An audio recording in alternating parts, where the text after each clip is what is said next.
Okay, whatever that was. So should I wait another minute or two? Give You're the people boss. anybody out there, Don? More people? You are, nope, we're clear. No one's in the waiting room. Okay. Well, I know people will People will maybe. come and I'll take care of them behind the scenes. Okay. Hi, good morning, everyone. Shabbat Shalom. It's so nice to study Shabbat with shalom. you. Shabbat Shalom. Happy birthday. Thank Yes, you. happy Oh, birthday. happy birthday.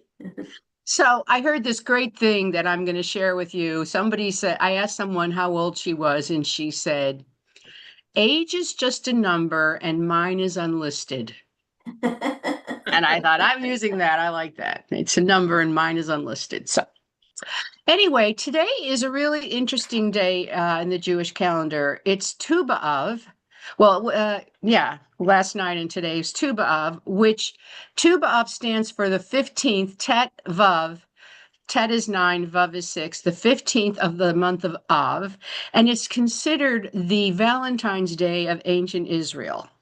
And it says in the Talmud that twice a year, the young women of Jerusalem would dress in white and go outside and dance outside the walls of the city of Jerusalem. And they would all go out and dance, and all the boys would come out. And this is where they would find boyfriends and girlfriends, and they would look each other. It was like a social thing, a big social mating, actually, event.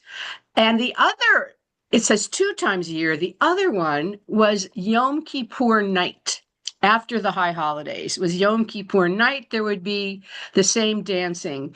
And it's interesting because my father told me, I grew up in Chicago, that when he was a teenager in his early 20s, there was a big event, the Yom Kippur dance after Yom Kippur. And I wondered after I read that in the Talmud if that was like a reverberation of this idea that was in the Talmud, that people would go out and dance. What's interesting is that these two holidays of love, or, joy, came after fast days. Yom Kippur, obviously, that night after fast, but Tisha B'Av, the 9th of Av, was last week. And that is when we, grieve and remember and fast for the destruction of the two temples in Jerusalem. And so it's like we have loss, or we examine ourselves, and now we have joy, and we strive for love and happiness in music. So I love that juxtaposition. Today's Tu B'Av, and last week was Tisha B'Av. Also, this is the Haftorah called Nachamu, which is the first of 7 Haftorahs between now and the 7 weeks until Rosh Hashanah. It says, comfort, comfort. It's God promising comfort and forgiveness to the Jewish people. And this is in the book of Isaiah, which the rabbis paired with Tu B'Av, which I think is interesting, or right after Tisha B'Av. So it's considered Shabbat Nachamu because of the Haftorah, Tu B'Av as well. And so there's a lot of significance to this date. And what is the Torah portion on this significant Shabbat? It's the one in the book of Deuteronomy that includes the Shema and the V'ahavta, which is for the first time, and the 10 Commandments. So it's an incredibly powerful Shabbat on multiple levels that we are studying. So the Parsha is called the Et Hanan, and it starts on, it would be Deuteronomy 23, verse 23. It's interesting how it starts in the middle. So it's Deuteronomy chapter 3, verse 23 is the beginning of the Parsha. Also, I mean, you may have talked about this last week. The name of the book, and I know people in my class yesterday, we talked about this. In English is Deuteronomy, in Hebrew is Devarim. And Merle, what did you say yesterday? Devarim meant. Do you remember? You don't remember what you said? Words. Words. Speech, talking, words, Devarim. It also means things also, but it's interesting that things and words are the same word. Davar could be a thing or it can be speaking. Ledaber is to speak. Dibur is speech. And davar is a thing. So it's all from the same root.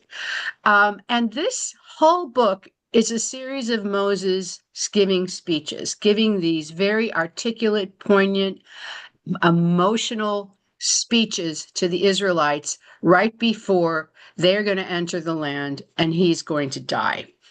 And what do we know about Moses? I mean, somebody you knew, not from yesterday, and his ability about his speech, about him in speech. What do we remember or know about that? He was slurred. He was slurred, he had a stutter, he had a speech impediment, he had something. And yet the writers of this book of Devarim create a totally different Moses, a Moses who's articulate, poetic, impassioned, emotional. He's extremely emotional. And most of the time, I talked about this yesterday, what was the one strongest emotion that Moses expressed during the last 3 books of the Torah? What was his strongest emotion, would you say? No idolatry. No, yeah, but how he felt. Anger.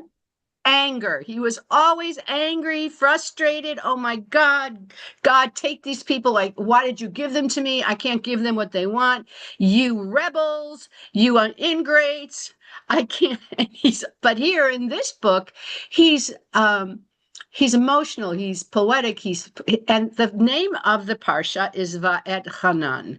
Okay, Va'et Hanan is a reflexive verb. It means you're doing it to yourself. Whenever something starts with heat or et, it means it's to yourself. And it comes from the root of the Hebrew chen. What does anybody know what chen is?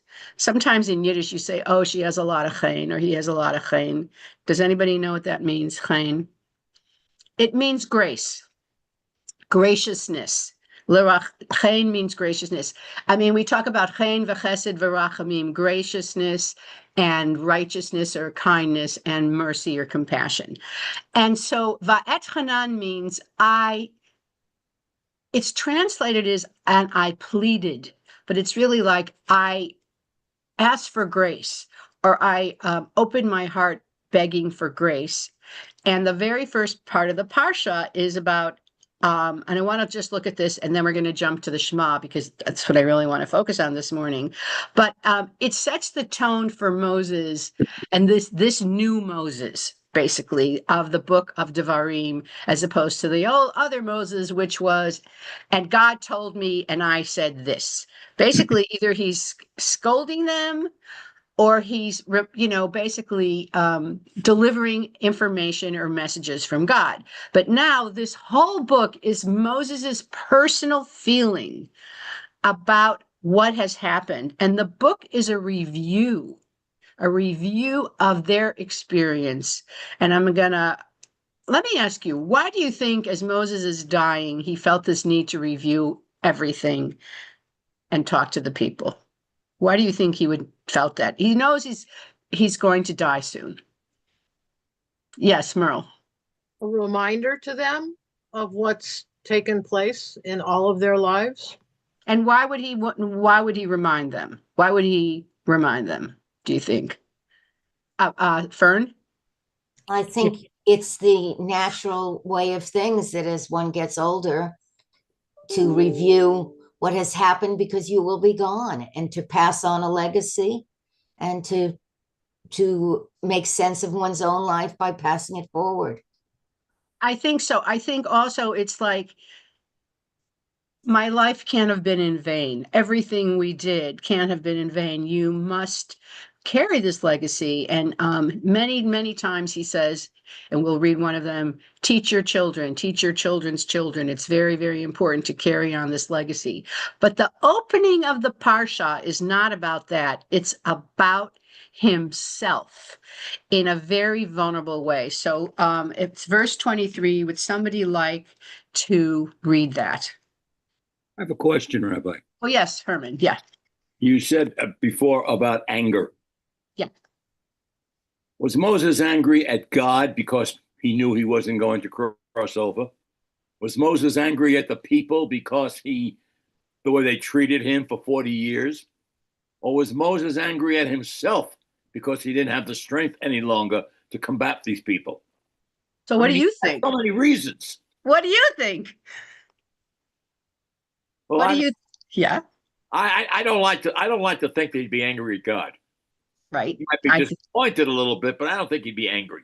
okay. But there's great reason for him to be angry at the people. Absolutely. In fact, they're in the desert 40 years because of the people, right? Because they wouldn't believe the scouts and they said, oh, we can't go in. And God said, all right, you're going to stay till this whole generation dies out. And maybe Moses thought, if they hadn't rebelled and we weren't here for 40 years, I would have gotten to get into the land. But we've wasted 40 years of my life because of them. So I could see him being disappointed and maybe angry. I mean, I think over the 40 years, you get over it, right? You accept what is and you go forward. But I think he expressed anger and so much frustration over and over. I mean, the golden calf, they just heard the 10 Commandments. He goes up to get them and they build a golden calf. So he must have been extremely. And then what about anybody else think? What about this idea that Herman mentioned that was he angry at himself? Do you think that's a possibility? Any thoughts on that? I believe it's a definite possibility. That he would be angry at himself because he failed. In his own mind, he failed. He did not fail, of course, but in his own mind, he failed. He failed how? Do you think? Well, evidently he displeased God because he's not going to be allowed to get into the promised land. Well, yes. I think what you're saying is, or what I'm getting is that he's desperate not to fail. And that's why he's reviewing everything and reminding them of everything. So it won't have been all in vain. That, he's going to tell them, remember the 10 Commandments. Remember when you stood at Sinai. Remember when God spoke to you and you heard God's voice. Remember this, remember that, because he doesn't want to fail. But I think he fears failure.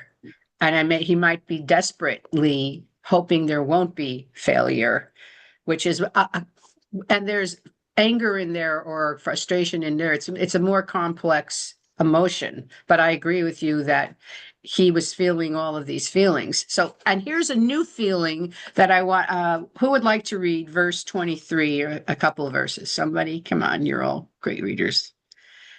I don't want to call on people. Come on, David, thank you. Oh, I'm sorry, I don't have my book right here. The question I have though is just briefly, because this goes to the whole book of Deuteronomy, Devarim, wasn't that determined to be after the fact, hundreds of years, if not more, written after the fact? Is it not revisionist? And is it whoever wrote it or the author or authors are reflecting on what had occurred as opposed to what Moses actually said right before going into the promised land? Okay. Yes, if you're not Orthodox. Yes, if you're not Orthodox. And also it says, if you look I think we spoke about this, but I don't remember. In the book of Kings, there's a section where there is a lot of idolatry and bad behavior after the death of King Solomon among the different kings of Israel. So King Solomon died in 900 BCE. Now this is taking place like in the 7th century BCE, like 632 BCE, that there was a young king named not Yehezkel, not Hezekiah, something like Hezekiah, I'm sorry. And he became king at 8 years old. And he was raised by the prophets, and he was a pretty righteous king. And he decided that he would renovate the temple in Jerusalem, that it was, falling apart. He wanted to clean it up. He wanted to beautify it again. I'm sure it was under the influence of these prophets who were his tutors and his caregivers and whatever. He didn't have a mother. And but the people were not in a good place. They weren't celebrating the holidays. They weren't observing anything. And the prophets come back and the priests say, oh my God, we found this new 5th book of the Torah. It was hidden in the temple. This is the book of Deuteronomy that scholars think was written by either Jeremiah, who lived at that time, or some other prophets and sages together. I'm getting all these phone calls. And the king read it, And it was a review.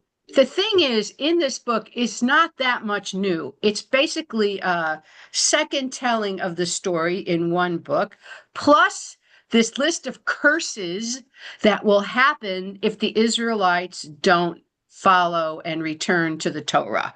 That's the new thing. And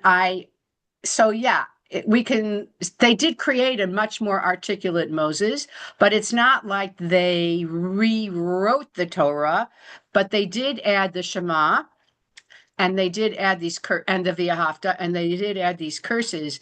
And the king read it, and then he read it to all the people. The people weren't ready to hear the whole Torah, but this was read to them, and there was a huge return. Everybody got scared in a return to observing. It even says in the book of Kings that they did the Passover sacrifice for the first time in hundreds of years. They hadn't bothered. And they also said that they took down the idols that were in the temple. There were idols in the temple. Can you imagine in the temple in Jerusalem? Because even in the time of King Solomon, his favorite wife was Pharaoh's daughter, and he allowed her to build a palace and worship idols right in Jerusalem next to the temple. So it's not like everybody was monotheistic. It was always blurring and flowing back and forth. And so this was like a return. So you're right, David.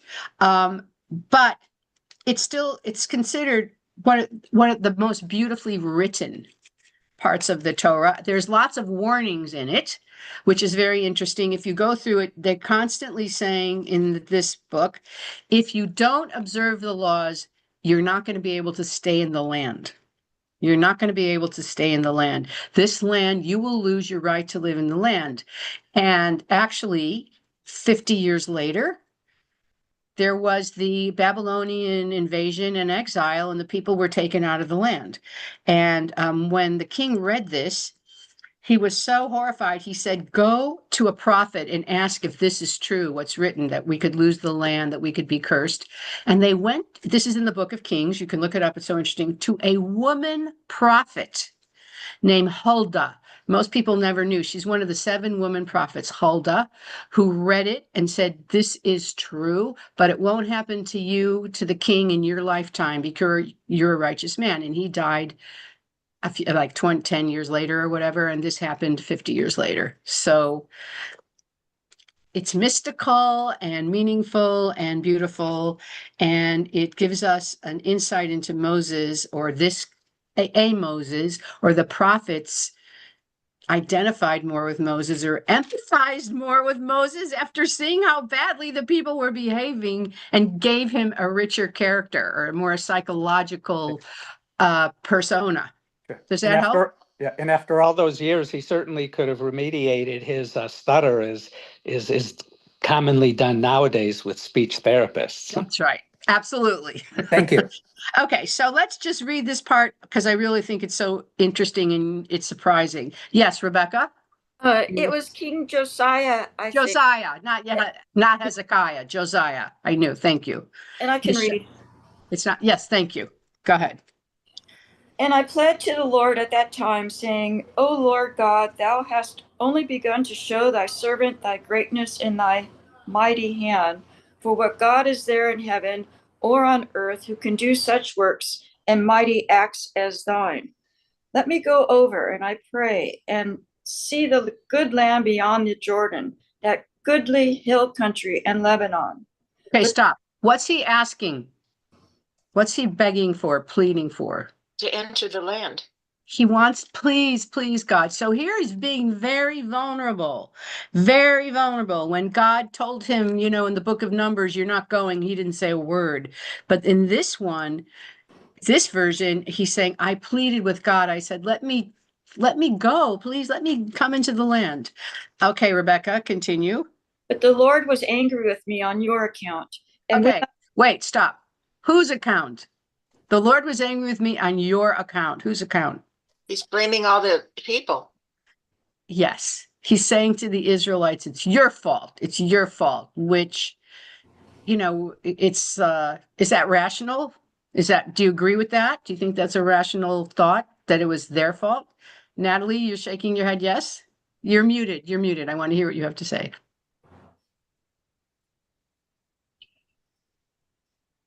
Well, I have always felt bad about this part because to me, one of the reasons I think that Moses was not allowed into the land was because people might be thinking of him as God at this point, with the power of God. I mean, he was with them for 40 years.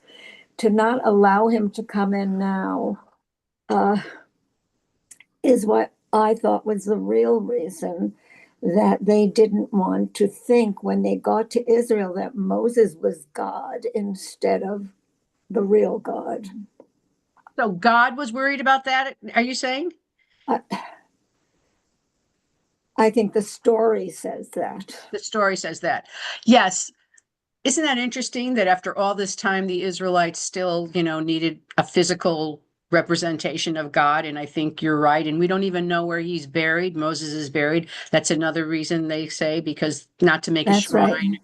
and So, worship him. Yeah. And if you think about it, how even today, for many people, God is not a real thing that you can see or feel or touch. And especially in those days, when people believed in the sun, they could see it. They believed in whatever they could see. This is really amazing that this group of people believed this. To me, it was almost impossible that they could really believe that this was a God out there that was going to control everything. To me, it was a fear more than anything else, a fear that they had been taught. And in this book, if you do not listen, you get punished. Isn't that part of Deuteronomy? Yes, but isn't it in all religions? Isn't that the same Oh, thing? yes, but we're not talking about all religions. We're talking about this part of the Torah. Yes. And this part is definitely, if you do not listen, you will be punished. Badly. Right. I mean, if you think about it, in all behavior from the time you're very little, if you touch that stove, you say to a 4-year-old, I will be so angry with you. There's fear behind behavior. You go to school, you're afraid the teacher won't give you a good mark if you act silly. There's fear truly behind good behavior. And maybe you disagree with that. But I'll ask the group. Do you think that The group.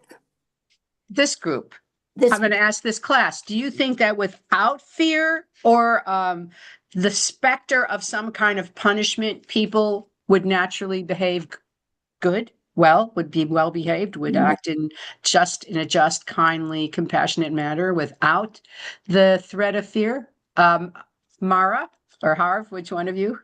Well, I was going to say something else, but I will answer ahead. your. Well, I was going to say that Moses failed. Okay, you're with Herman there, yeah. And he's not willing to accept that he failed. Instead, he's blaming the people. But he should be looking at himself. One second. I'm teaching okay. My family's calling me all over the place because today's my birthday. Today's my birthday. So they're all calling and going, why isn't she answering? So sorry. Go ahead. So I think he's blaming God instead of looking at his own failing and asking himself, what could I have done differently?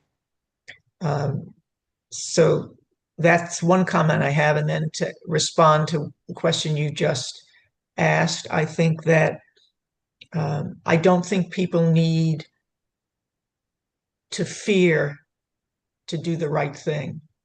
I think Judaism is all about learning the value of many right things that we can do. And we act out of understanding and respect for those values like compassion for others, or welcoming people into your home. So I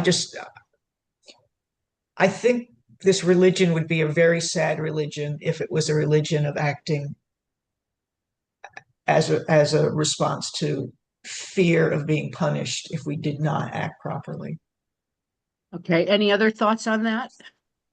Any other thoughts on that idea? Marina? Your hand is up, I think. Yes, yes. Sorry. I am with Mara. I don't think that fear of punishment can make anyone do a good deed. I think active goodness comes from within, and people act well because they want to, because they are good, not because they're afraid of something bad happening. So you think that if you just told, like the Torah has a lot of laws, don't kill, don't steal, don't this, don't that, do not stand idly by while the blood of your fellow human being is being shed, just by telling us the right way, that it's enough, that there's no need for or else, which in this book and in other places, the or else happened. I mean, Korach and his whole group were swallowed alive in the earth, and Moses had ground up the golden calf and made everybody drink the water with the dust or the gold in there. And there's a lot of punishment in the other books. Here it's or else. And maybe because the prophets or the writers of this book were living in such it seems, if you look in the book of Kings, debauched times, they felt that nothing else would work. They perhaps had been preaching and talking about it for a long time. But I love that you think that. God, hold on one second. I'm teaching a class, honey. I'll call you later, okay? I'm teaching a class till 10 o'clock. Okay. It's my daughter. Yeah. Happy birthday, Thank you. Rabbi. Thank you very much. Okay, so let's just go on because I really want to get to the Shema. We're already like at the 9:28. Just that, let's just look, Rebecca, just read God's response, verse 26. Just real quick. Go ahead. I'm sorry, I didn't see your hand. I was trying to learn how to read Hebrew, and it was told to me that trying to read Hebrew, the Hebrew Bible, is like trying to read Shakespeare. So my point is that perhaps we're thinking about the word fear as we perceive it today, whereas back when this was written, maybe fear meant respect. I think it meant awe. It meant awe, being in awe, but there was fear too of punishment. This book, and going for you'll study it in next week or the week after. The curses are very, very brutal. Okay, so yeah, somebody else want to say something? Okay, just finish the sentence, the next two lines, Rebecca. And 26. Lord would not hearken to me. And the Lord said to me, let it suffice you. Speak no more to me of this matter. Go up to the top of Pisgah and lift up your eyes westward and northward and southward and eastward, and behold it with your eyes, for you shall not go over this Jordan. But charge Joshua and encourage and strengthen him, for he shall go over at the head of this people, and he shall put them in possession of the land which you shall see. So we remained in the valley opposite Beth Peor. Right. So God got angry and said, stop asking me. But he did relent a little bit and say, all right, go to the mountaintop and you can see it, but you're not going in.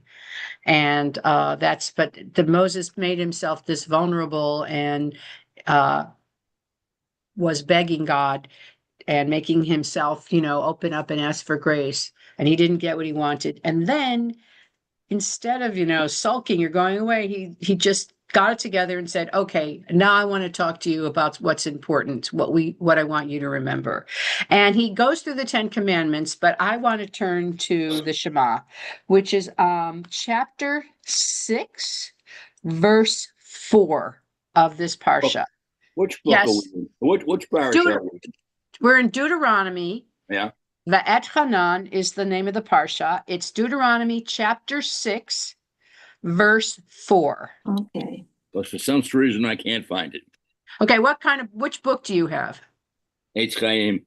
Okay, page 1024, page 1024. Thank you, Rabbi. Because that's what I'm looking at. I have the same book. Okay. Does everybody have it? Okay. So there's a question also in the notes below. Don't look if you have the Eitz Chaim, but I'm curious. Shema Yisrael Adonai Eloheinu Adonai Echad says, "Hear, O Israel, the Lord our God, the Lord is one." Why is that a prayer? Why is that a prayer? This is like a prayer or a reading that we say in the morning and in the evening before we go to sleep. When we die, before we die, we say it. We put it in our doorposts. We put it on our head and our hand. Why? What is the power of this prayer to you? And why is this like the prayer? I'm not saying I have an answer. I'm curious what you think, because we all know this prayer, but what is it about this prayer? So I really would like to hear your thoughts on that. Susan, And could you just repeat what I just got my Bible now? okay, what book do you have? It's from my confirmation. Oh, okay, it's chapter 6 in the book of Deuteronomy, verse 4. Okay. Got it. Thank you. Okay, so why is this a prayer? Oh, Mara.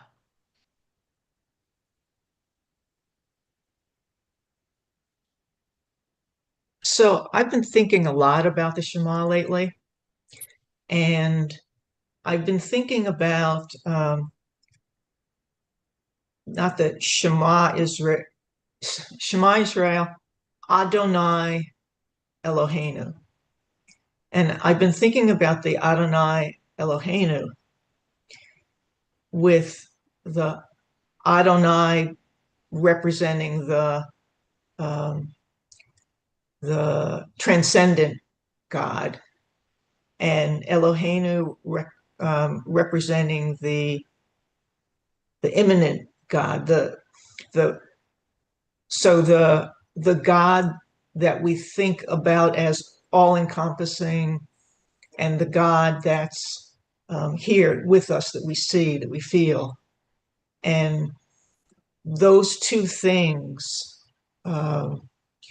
feeling that greater something and feeling and seeing God within the everyday, really resonates with me. Okay. And so why is this a prayer? It's a prayer to be able to recognize that the oneness of God is something that we can feel if we can recognize both the kind of the greatness and the smallness of God, that those two things enable us to understand better the presence of God in our lives. Thank you. Any other thoughts about it? Why is this a prayer? Or what does this mean? I just want to oh, yes. Rebecca, and then Marina. Go ahead. And then Herman. Well, I like what you said, Mara, because I've always wondered why there's 72 names for God. And I think that helps explain it, if that makes sense. There's so many aspects. Marina. Are you hand is up? No. For me, it's my belonging to Israel and Israel belonging to God. When I say that, I repeat what's in the book, but in my heart, Hear, O Israel, I am part of Israel, and God is the one that unites Israel. Thank you. Fern. Oh, and I'm sorry, Herman, then Fern. I've never thought about it as being a prayer, but now that I look upon it, it's a great commandment. Yes, but we say it as a prayer. It's in our Yeah, I prayer know that. books. I know that. I know that. But I've never accepted the fact that I am the Lord thy God as the first commandment. I don't see that as a commandment either. But here, this is a commandment. What's the command? To love the Lord, to love God with all your heart. Okay, that's part 2. Absolutely. We're going to that in a minute. Fern. I see it as an affirmation of faith, and that we repeat it to remind us that this is who we are, this is what we believe, this is what, and for those who are perhaps faithless, and I count myself among those, it's a way of saying, of praying that I will be less cynical, that I will accept it, that I can have faith, a prayer to have that faith. Prayer to have that faith. That's interesting. So when I read it, I hear Shema Yisrael. Listen, Israel, people of Israel. This is Moses talking. Adonai Eloheinu. Adonai is our God. Baal, Eloheinu means our God, because the new in Hebrew means our. So Adonai Eloheinu, not Baal Eloheinu or Ishtar Eloheinu, but Adonai, which I'll talk about that name in a minute. Adonai, and Adonai is one. But this Adonai literally means my Lord. It just means my Lord, because we don't even say the name of God, which is the Yud Hey Vav Hey.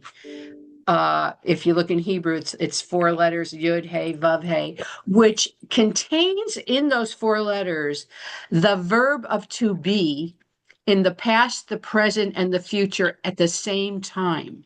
And it also, if you try to pronounce it, it sounds like breath. It's like the breath of life. So I don't love the translation in one of the Chumashim that says the eternal, but it really is about the eternal. I just don't resonate with that word in English, the eternal.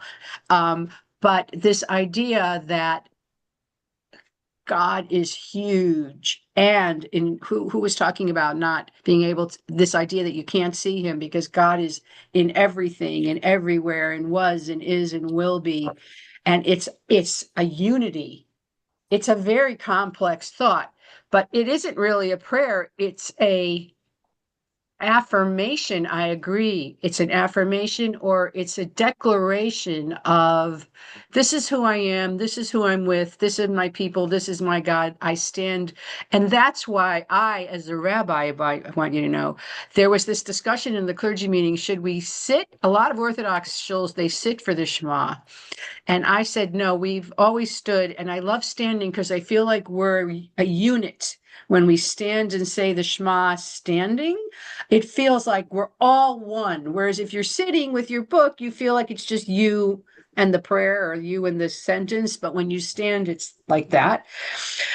So this is Moses telling them this, and after all this time, it's so important because people cannot seem to stick with it. It took a long time. But we know the Via Hafta, but I want to ask you, you shall love the Lord your God with all your heart, with all your soul, and with all your might. So what is that? What's the difference between loving God with all your heart, all your soul, and all your might? What does that mean? I mean, why do you need why are there 3 different ways to love God, and what are they, do you think? Any thoughts? Brad. Oh, well, I'm sorry. Rabbi, just a second, Brad, go ahead. Rabbi, before you go there, I thought your question was awesome. Is it a prayer? How do you define prayer? Because when I think of prayer, I think of supplication or I think of gratitude, but I don't see the Shema fitting in that category. So, how do you define prayer for us? It's one of those words that we all take for granted that we know, but I guess I really don't know because if Shema is considered a prayer, then I need to expand my understanding of what a prayer is. Well, My understanding of prayer, because I was actually teaching what's the difference between a prayer and a blessing. And a blessing is a prayer, but a prayer doesn't have to be a blessing. In other words, a blessing is a subset of a prayer. You can ask for grace and, blessing, a strength and abundance. You can make a request or you can give thanks. A prayer is also considered expressing gratitude. And a prayer is also considered expressing praise and thanking, not just asking. That's like the one we think of, but it's all of those. But I'm not sure why the Shema is a prayer, but it's all over the prayer book, and that's what we're talking about. And actually, in the Eitz Chaim, it says, how did the Shema become the quintessential Jewish prayer when technically it's not a prayer at all? Our prayers are addressed to God. The Shema is addressed to the Israelites. So that's the first thing, Brad. It's not even addressed to God. Probably because it contains in just a few basic lines the basic theological commitments of Judaism. There is a God. There is only one God. That God is not only singular, but also unique. And there's no other being like God. I still don't know why that's a prayer. But you're right. We have to expand it to mean like a testimony or a declaration is part of the word prayer. Now in Hebrew, tefillah is not the same as praying, which is asking. Tefillah is like a self-reflection, a self-expansion. So when you're reflecting on God, I guess that's part of tefillah as well. So does that help? Is he still there? I don't know if he's still there. Anyway, let's go back. Yes. Okay. Yes, it helps, but okay. It is it's one of those words, I guess, another one of those words which is sort of impossible to define. I agree, and it's so ingrained in us now to say it. And I actually, here's the thing, you do say it before you die. And I actually say and it's become like a magical incantation. I'm sorry to say. It's like you put it on your door and you feel like you're protected. This is like hundreds of years feeling like God's with you and you're protected if you have the Shema and the mezuzah on your door. To the fact that the Marranos, who were forbidden, or, the conversos in Spain, actually would put the mezuzah within the wood and cover it up. They were unwilling to just get rid of it, so they hid it inside the wood. So they still touched it, but there was nothing there to the outside world, but they knew that the Shema was in there. We wear it, if you're Orthodox, we put it on our skin, and it's become this very powerful, and this is embarrassing to say, but when there's a lot of turbulence in an airplane, I'll say the Shema case, just in case or something, when you have fear. In fact, we've heard about many, some of these hostages who have been in Gaza, and they've started saying the Shema to give them strength. And it gives you strength. It just connects you. Maybe it's our way of connecting to God and each other at the same time. But I just want to try to get to the difference between loving God with all your heart, all your soul, and all your might. What's the difference, and what is being asked of us in that prayer? Pnina. Okay. Can you hear me? Yeah. Okay. The word palol, that comes from the word, that tefillah comes from the verb plili, palol. It's used in the courts. It's self-judgment. It's judging. And it's a part of the word prayer, tefillah. The pei and the lamed, it's a part of palol. Means you self-judge yourself. Plili, or somebody is judging you. So I think the whole idea of reminding them of all kind of gods that are involved while they're talking is that they're supposed to be united. Because if they're not united, they couldn't get to the land for that reason. They needed to be on one level of thinking, of direction, in order to come back to the land and inhabit it. If there is no unity, there is not a possibility of owning that land. And that's very important till today. If you have to be united, even if you are not in Israel, in order to get to a point, that's why you vote. Over there, they didn't have a method of voting, but at least they were reminded by Moses again and again. If you are once worshiping this God and that God and that God, but you're not still on the same page with whatever it is that the Ten Commandments is giving them, they are not going to be able to hold on to the land or inhabit it. That's why they weren't allowed to enter. And till today, I think it's a lesson forever that people have to be united in order to achieve a cause. That's why we have the voting system.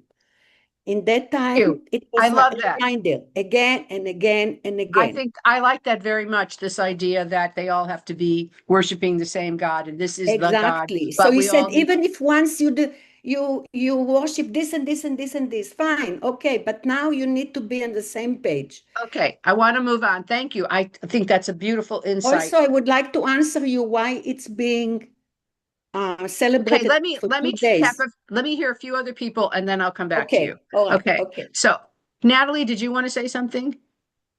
This idea of all your heart, all your soul, all your might. The rabbis are very clear what they think it means, but I'm curious, what's the difference between loving God or doing anything with your heart or with your soul? What's the difference, do you think, between feeling something through the heart and through the soul? Is there any difference?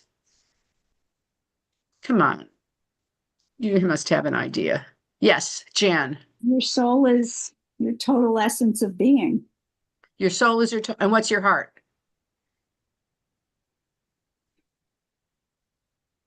Your deep feelings. Okay, so the rabbis say that they say your heart is your mind. It's your mental, with your mental abilities, you love God. You think about it and you love God mentally, consciously, and the soul is spiritually.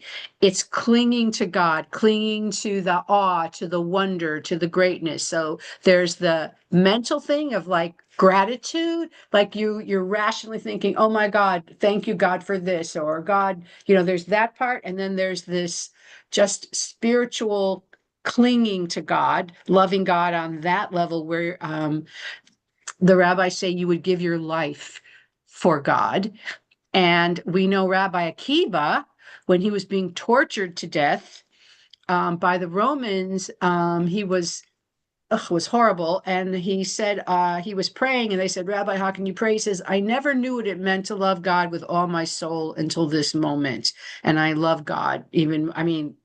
For me, it's like, I can't even imagine, but that's what he said.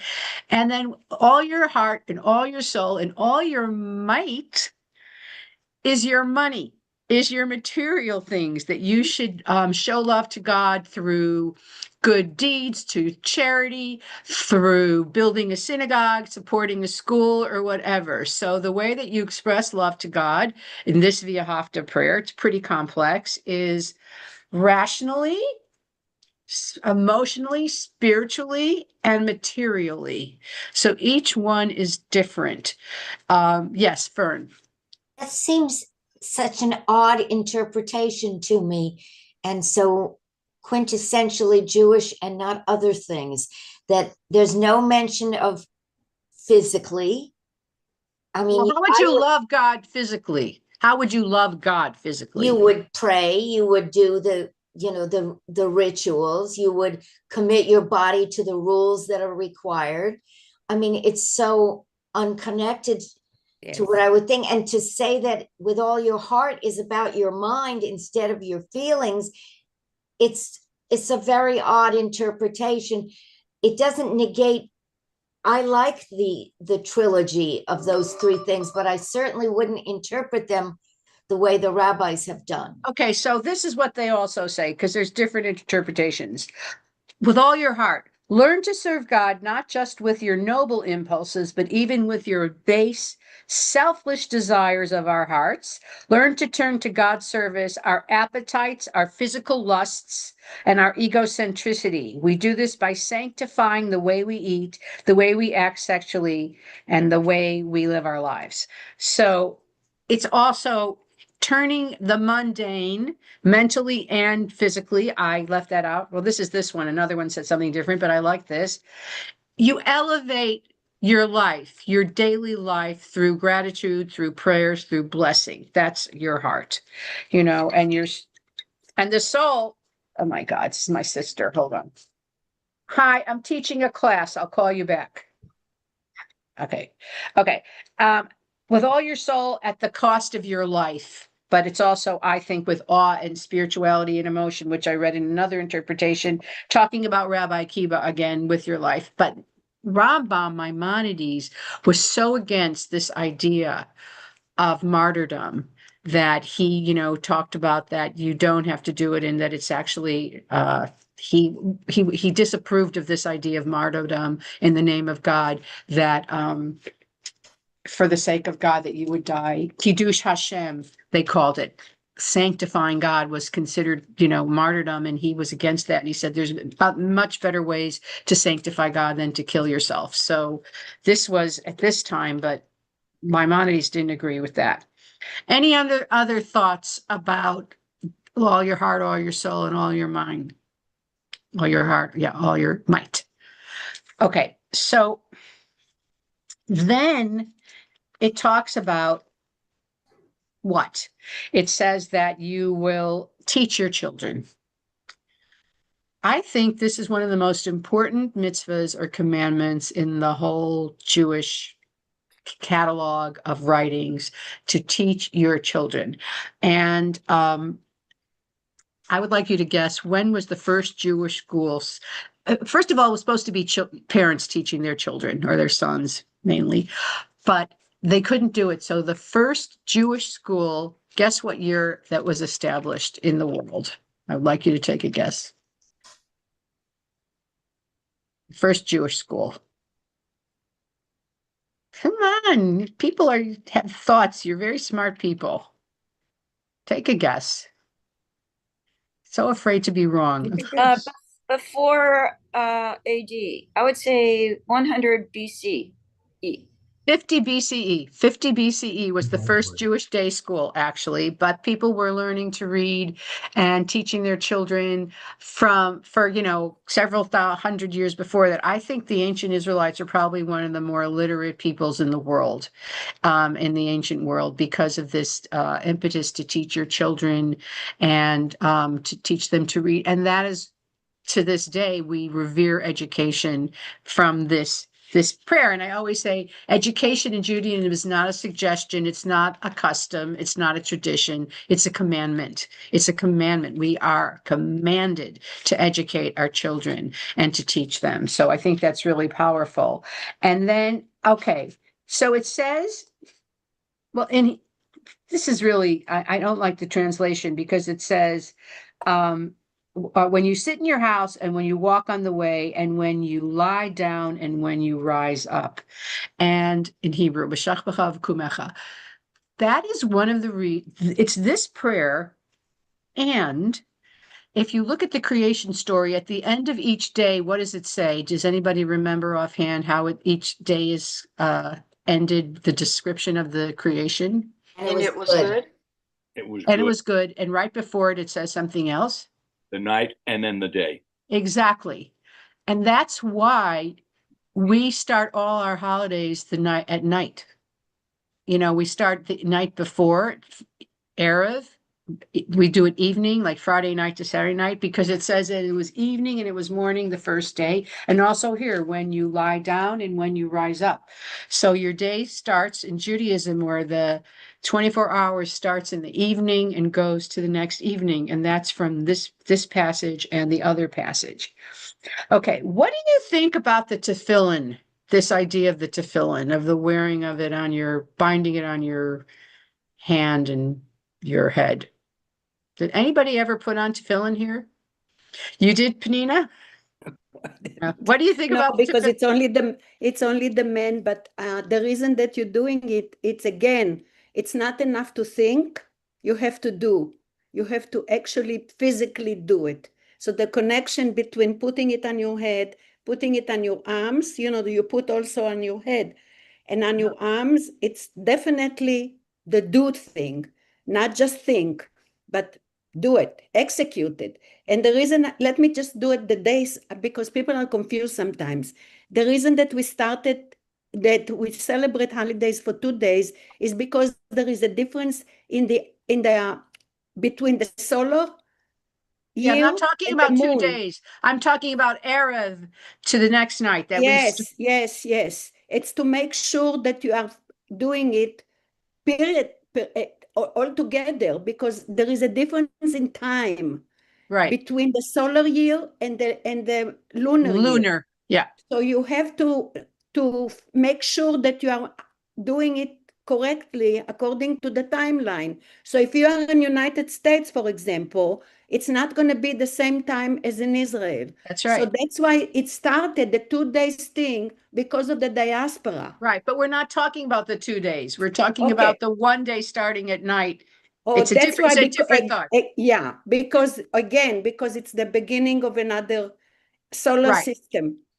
Okay, that's okay. So I want to go back to this tefillin idea. There actually, when I was rabbinical school, there was a woman, Rabbi Cantor, Eva Robbins, you may know her, who did a study of the tefillin, and she said that she thought that they touched certain chakras in Eastern, philosophy that activated the heart or activated certain qualities, and she felt I thought that was very interesting. I mean, this was probably one of the weirdest things that Jews did, the way they looked when they put on this tefillin and stuff and, separated them. And though it doesn't say how it's supposed to look, but I mean, I find them, I don't even know what to say about tefillin. I wanted to see if there's any concept of bind them, the commandment to wear tefillin. Yeah, but it's a weird thing. I honestly find it. But let's talk about the doorposts of your house and your gates. What's the difference between what gates are they talking about? Do you have any sense of that? What gates? The doorpost of your house and your gates. Any ideas? Well, there were courtyards, homes were built differently, and there were courtyards, and there was the outside gate, and the inner gate. Perhaps that's what the inner door. I think that's right, but originally it meant your city gates. It meant because every city had a wall and there were gates, and sometimes the gates were closed at night, but the gates would be there. So this idea of the mezuzah on your city gate, like our temple also, we have it on the outside and we have it in all the rooms, and then in your house. Does anybody here not have a mezuzah? Anybody here not have a mezuzah? And how do you feel about the mezuzah on your door? What do you feel about it? What does it mean to you, the mezuzah? Fern. My parents, who were Holocaust survivors, were afraid to put a mezuzah on their doors, and they put it on the inside of the door. Yeah. And I think a lot of their friends did the same. They were just afraid. What about you? The mezuzah's outside. The mezuzah's outside. I'm less afraid. You're less afraid. Anybody else? How do you feel about the mezuzah that you have? Jan. Well, I can't put one outside my door because it's an apartment building and you can't attach it out there. So mine is actually the only doorway I have inside is into my bedroom. So it's there. And honestly, this probably sounds just so silly, but I have to walk in and out of my bedroom all day long. That's where my bathroom is. It's a tiny apartment. And every single solitary time I walk through that doorway, I kiss the mezuzah. Wow. Beautiful. Does it give you strength? Yes. Gives you strength. Other people, how do you feel? Mara. The notion putting the mezuzah on your gates, does it have any connection to and I can't remember this fully. Your eyes and your ears and your nose being, I don't know what the word is, the entrance to your body and your soul.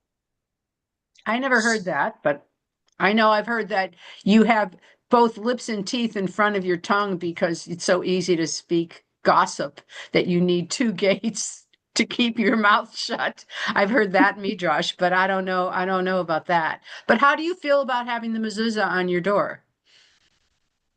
Do you want to talk? I I think it's important. I think it's as important as perhaps being out in a restaurant and not eating treif. I think it identifies you visibly as Jewish and an announcement of this is who you are and that you're proud to be that. And I'm less easy with it having it on my door nowadays, but to not have it there is to give in to the evil we have in our world now. I agree. You know, I would love to continue, but we have a tradition of doing Kaddish at the end, and so it's past 10 o'clock. So I'm going to read the Kaddish list, and I have to say, I just can't imagine living without a mezuzah on my door. I just would feel like it's not my home without that special mezuzah. Okay, so for those of us who are staying for Kaddish, we remember those who passed away during the past month, Shloshim, Sue Chukovich, Nancy Dom, Ibrahim Gold, Jerry Goldman, Ann Gross, Gloria Kaufman, Calvin Julius Kleiman, Jack Myers, Masako Rosen, and Jane Weintraub. For those who have yortzites during the past week, we remember Herma Altschul, Art Amster, Joseph Ansel, Rose Bagelman, Barbara Lerner Barrett, David Bagelman, Gabriel Vezar, Shokrola Bina, Stanley Blatt, Jeanette Blumenstein, Eugene Borson, Billy Burns, Adine Edwards, June Ellen, Jerry DeFalco, Alan Feldman, Frank Fenton, Evelyn Friedman, William Friedkin, Joseph Friedman, Joyce Friedman, Lois Garson, Edward Gelb, Sheldon Allen Geller, Max Goldstein, Bernard Grad, Anthony Gross, Michael Harris, Murray Heichman, Hetty Hers, Hattie Isaacs, Iran Esther Ishtam, Muriel Jackson, Marie Kalman, Edward Kalmar, Jonas Benton Kessel, Evelyn Kessler, Maury King, Henry Kreshek, Solomon David Kugler, Larry Lauterbach, Daniel Frank Lazarus, Judith Wolf Lee, Earl Leppo, Marquetta Lesak, Esther Levin, Alfred Levine, Francis Levinson, Ava Grace Liatowicz, Samantha Lieber, Max Lieberman, Abe Linker, Sam Lippow, Murray Loderman, Pearl Loderman, Jenny Markowitz, Helen Mayer, Robin Mendelson, Eddie Michaels, Anna Mitchell, Maurice Nahum, Brian Nelson, Fran Newberg, Julia Catherine Perelman, Janet Peskin, Ruth Peskin, Larry Phillips, Beatrice Polavoy, Lillian Price, Betty Prince, Maxiane Rice, Paula Riddle, Edith Rogers, Isidore Rosenberg, Marion Rosenstein, Eugene Rubin, Herbert Rubin, Leonard Saxon, George Schenk, Adam Schulman, Evelyn Schwartz, Stanley Sherman, Ida Siegel, Lillian Silver, Merrill Silverstein, Harriet Sires, Dewey Slater, Gilda Spiegel, Gertrude Steinberg, Ida Steiner, Stephen Tomar, Gloria Van, Alice Walker, Murray Weinstein, Celia White, Sam White, Lawrence Wolfen, Jack Yablon, Moshe Aaron Young. Are there any names to add? So now I will read the Kaddish, and you can join me on page 294.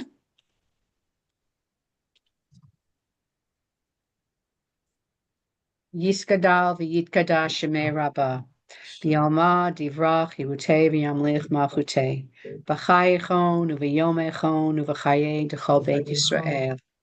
Ba'agala ubizman kari v'imru amen.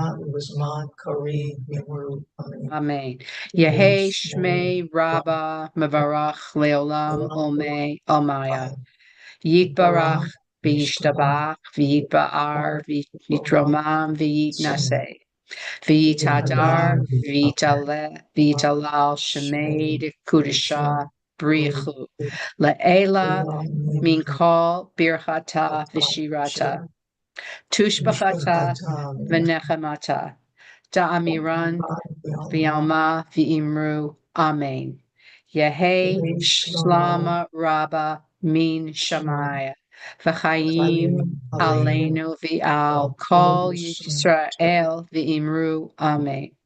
Oseh shalom b'imromav. Hu ya'aseh shalom aleinu v'al kol Yisrael v'imru. Amen. Shabbat shalom, everyone. Have a beautiful day of rest. Shabbat shalom. Happy birthday. Thank you. Shabbat shalom, Shabbat happy shalom. birthday. Thank you. Thank you. Bye-bye. Happy